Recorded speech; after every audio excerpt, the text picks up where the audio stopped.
Hey guys, this is Mara and welcome back to my Art Break Life. I hope you're all having a fabulous day so far, evening or morning, wherever you are in the world. And thank you so much for joining me on my evening art break. And I also hope you had a great holiday. If you celebrate Christmas or not, I hope you had a very nice time spending time with family. And I'm so looking forward to the New Year's and 2022. There are a lot of things happening here where I live, which is not fun. There's, of course, Omicron spreading like wildfire around here. And, businesses are being affected. There's a labor shortage, obviously, and businesses are closing down due to their employees getting sick. So it's not looking good right now, but I'm hoping we're getting all the bad jujus out in 2021. So in 2022, we can start fresh and just move on from this or move on from there to bigger and better things. Now for this image here, I decided to draw this because it's the holidays and everybody's gifting everybody cookies and all kinds of sweets and goodies. And I swear, this holiday season, I got so much chocolate in all shapes and forms, be it cookies, candies, bonbons, truffles, chocolate covered nuts, all my favorite things in chocolate form, even cakes and pastries. I swear, I never had so much chocolate and sweets in my house at one time before, and I seriously wanted to eat it all of it. But instead, I decided to do something not so self-destructive and just decided to draw all the things I wanted to eat. And since it was the holidays, I drew it in the shape of a wreath. And now, these are all foods that I'm not able to eat at the moment, or I'm not allowing myself to eat at the moment, and for good reason. In an earlier video in my Inktober, I had mentioned my health, and I was so grateful for my health because that is really where it all started. I had been in pain and my body had been inflamed for a very long time. I'm going to be honest here.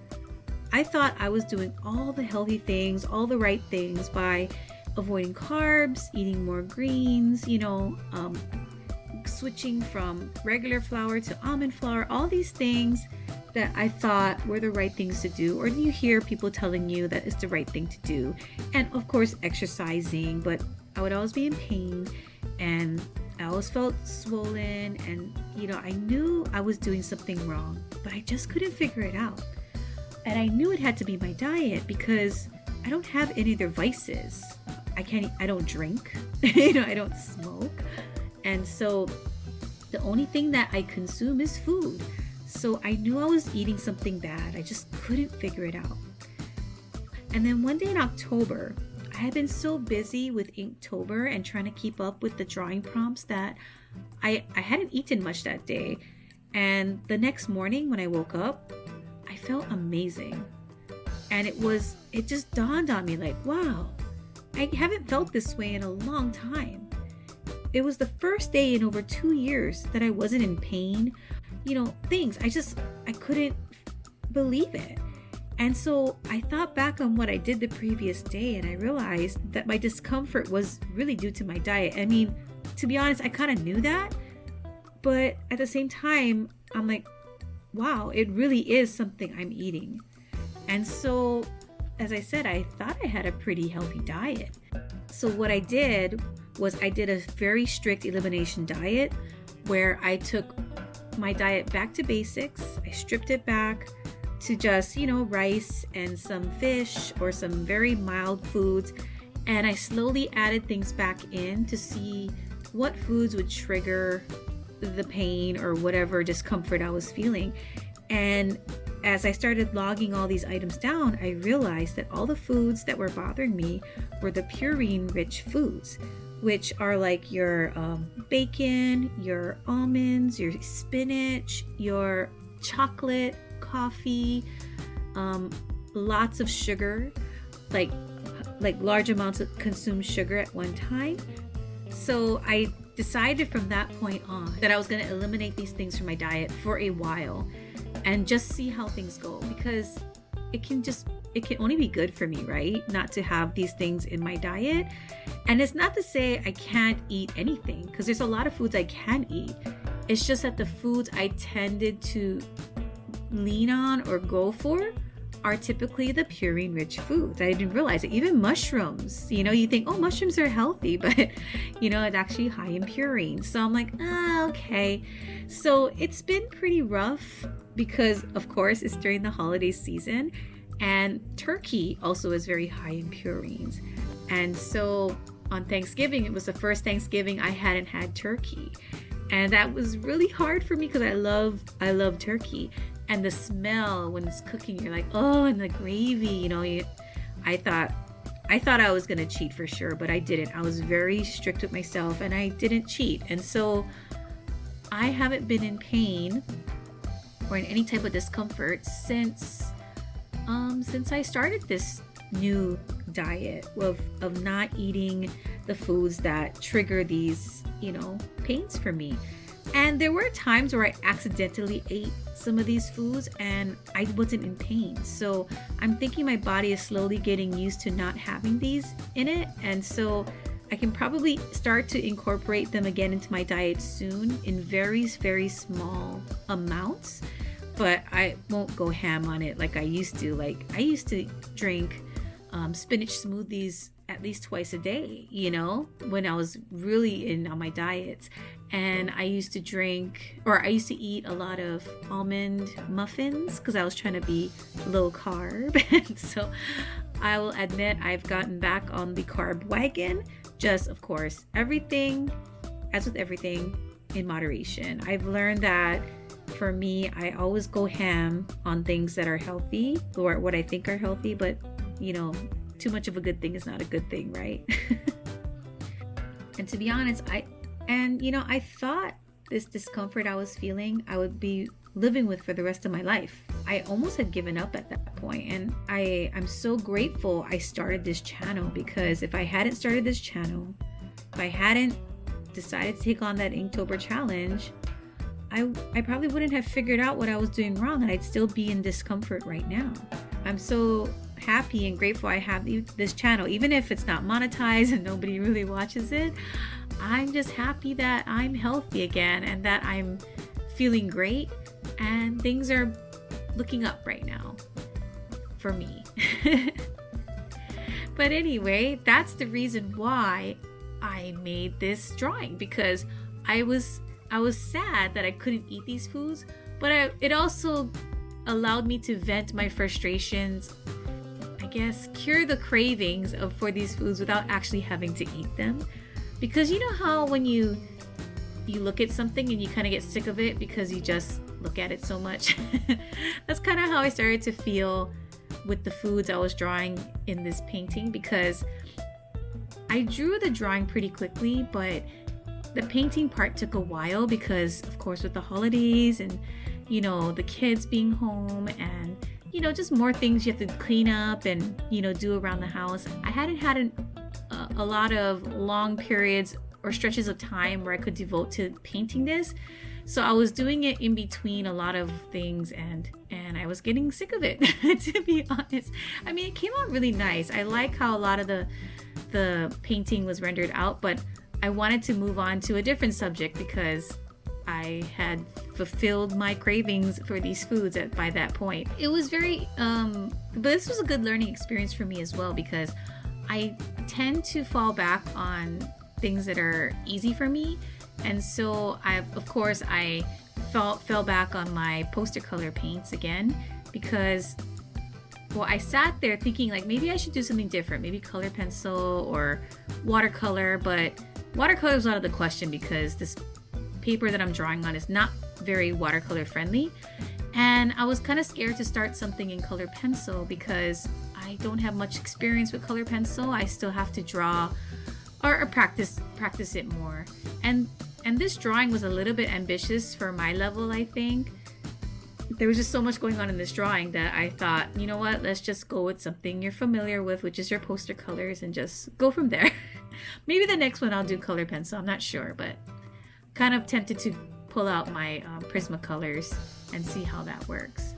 But yeah, so I used poster color for this drawing, and I really like how I rendered out the leaves. I tried to capture the highlights and the shadows of the leaves without it looking all crazy and all over the place.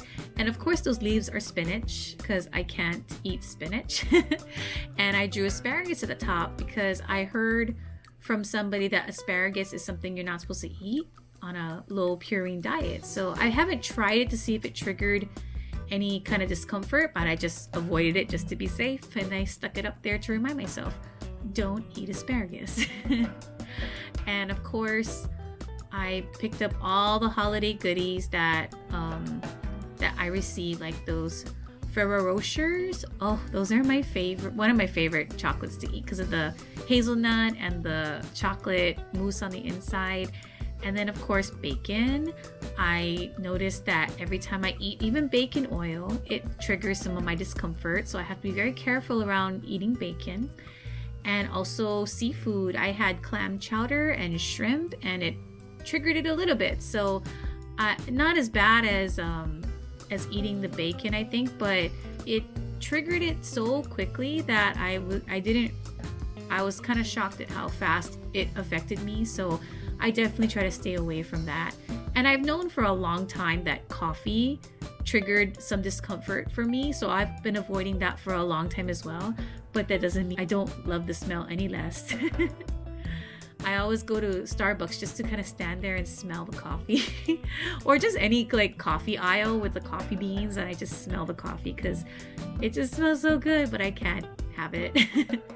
And I threw in some Reese's peanut butter cups in the mix because that's one of my favorite candies to eat, especially during Halloween.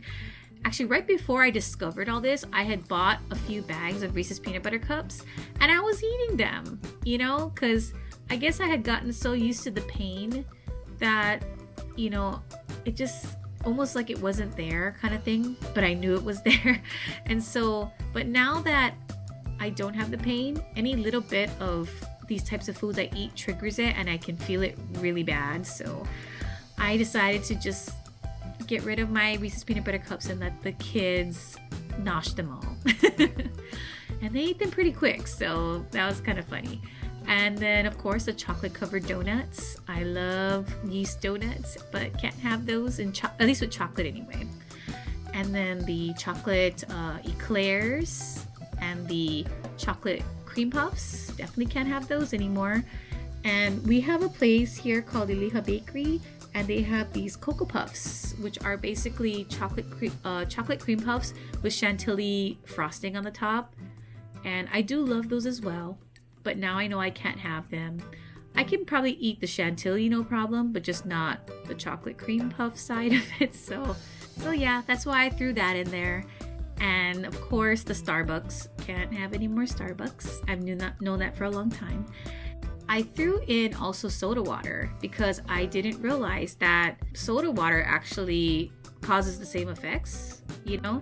And I was thinking right before I discovered this situation with my diet that, well, at least I still have my soda water I can have, because I don't drink soda because it's the sugar, but I'll drink soda water. And when I couldn't drink coffee anymore, I'm like, well, at least I got that. And so I kind of drank a lot of soda water, and I noticed my joints would be really sore, like almost arthritic. And I'm like, why are my joints all of a sudden sore? And then I realized after reading up on soda water and its effects on people that it can cause joint pain, and because of the uric acid that gets produced when you drink it. So I'm like, well, there goes that. So I can't have that. I also found out that peanut butter triggered it, and peanuts have high amounts of purine. I did not know that. And so I found this out one day because I was eating a peanut butter sandwich and I got discomfort again. So I'm like, oh, can't have peanuts anymore. Great.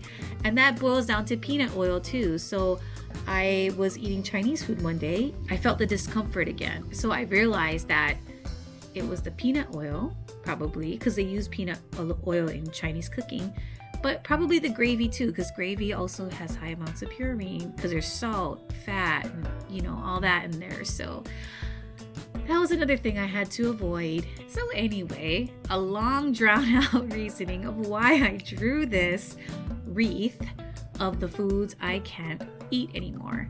Not to say I can't have them again, I just can't eat them right now. So in short, make sure you take care of your health, guys.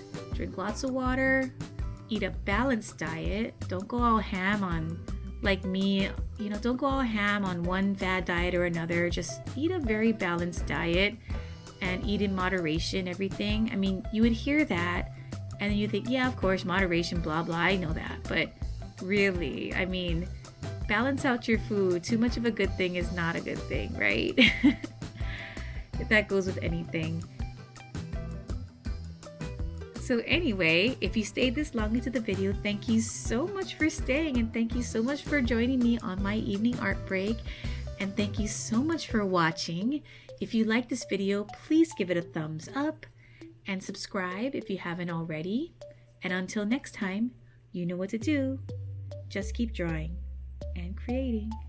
And this art break is done. Bye guys!